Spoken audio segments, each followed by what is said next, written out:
अमरावती लोकसभा मतदारसंघातील निवडणूक 26 एप्रिल रोजी पार पडली असून मतमोजणी मंगळवार दिनांक 4 जून रोजी होणार आहे।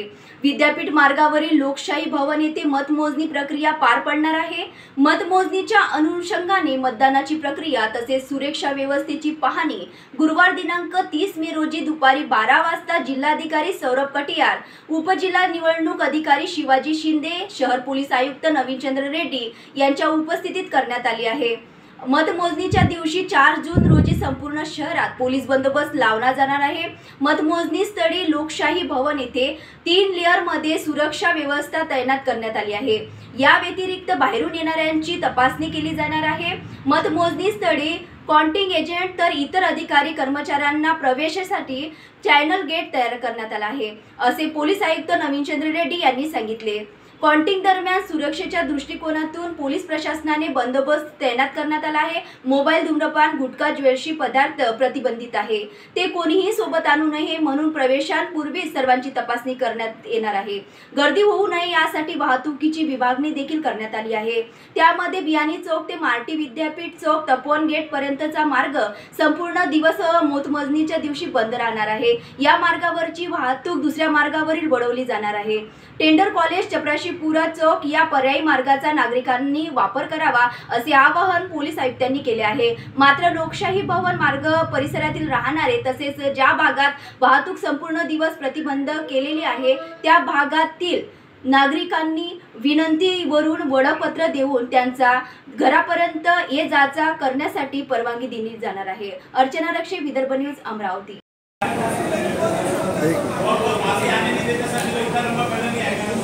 तो उसी संकुल तक तो गाड़ियाँ लेके आ जाओ ना। उसी संकुल है ना सामने का, 50-100 मीटर चलना पड़ेगा। 50 जोर से अंदर तक गाड़ी नहीं है। कितने लोग ने गाड़ियाँ लाई? टू व्हीलर किती वेळेस जाणार येणार ते तो दिन भर घूमते रहेंगे। 25 टू व्हीलर करो, 25 का एडजस्ट कर लेंगे। 25 के पास है ना, 25 के पास है, 25 पे एडजस्ट कर लेंगे। अरे है टोटल किती? 200 रुपये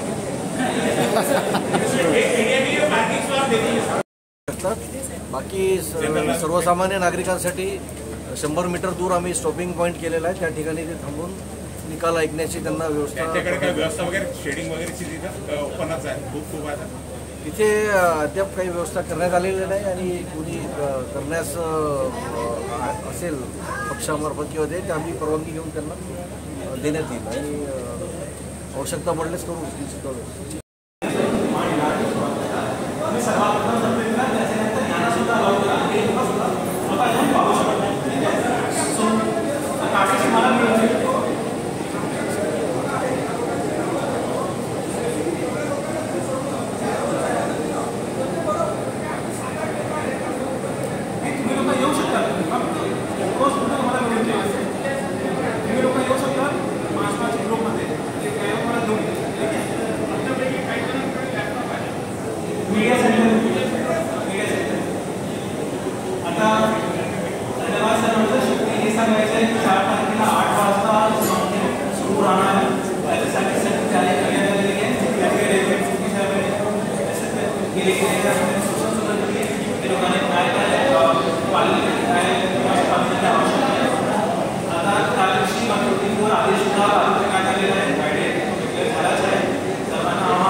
सर, मतमोजणी दरम्यान आपल्या पोलीस आयुक्तांच्या वतीने कशा पद्धतीने बंदोबस्त आणि किती पोलीस अधिकारी, CRPF वगैरे काय बंदोबस्त आहे? मतमोजणीच्या दिवशी संपूर्ण अमरावती शहरातच बंदोबस्त लावण्यात येणार आहे मोठ्या प्रमाणात। पण ह्या ठिकाणी एक्सक्लुझिव्ह जो बंदोबस्त आहे त्याच्यामध्ये जे 3 लेअरची सुरक्षा या ठिकाणी आहे ती ऑलरेडी आहे, पण त्या व्यतिरिक्त आपल्याला तिथे बाहेरून येणारे व्यक्ती जे आहेत ते इथे येण्यासाठी त्यांना चेकिंग करणे, तपासणे हे फार महत्त्वाचं आहे। त्यासाठी या ठिकाणी येणारे काउंटिंग एजंट्स असतील किंवा काउंटिंगचे अधिकारी आणि कर्मचारी असतील त्यांना येण्यासाठी वेगवेगळे आपण चॅनल्स केलेले आहेत आणि ते चेकिंग करून पूर्णपणे मध्ये येतील।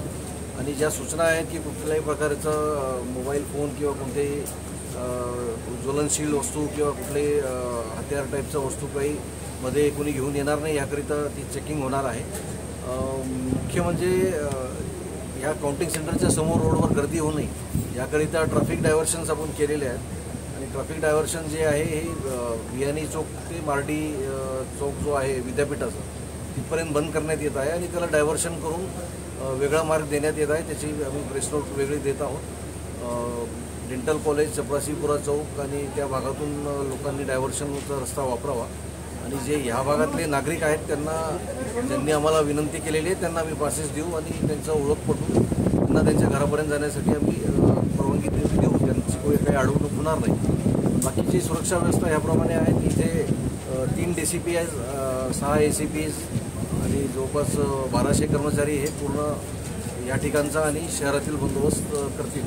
या व्यतिरिक्त आमच्याकडे सुरक्षा बलसुद्धा आहे, ते सुद्धा बंदोबस्त. नागरिकांना काय आव्हान राहते? नागरिकांना आव्हान शांततेचंच आहे नेहमीप्रमाणे. कोणी कुठल्याही प्रकारच्या अफवाला बळी पडू नये आणि निवडणूक निकालाच्या दरम्यान आणि नंतर सर्वांनी शांतता राखावी. कोणी कायदा व सुव्यवस्था हातात घेऊ नये. घेतल्यास त्याच्यावर कडक कारवाई करण्यात येईल अशी मी आपल्या मार्फत सर्वांना सूचना देतो आणि विनंती सुद्धा. त्या दिवशी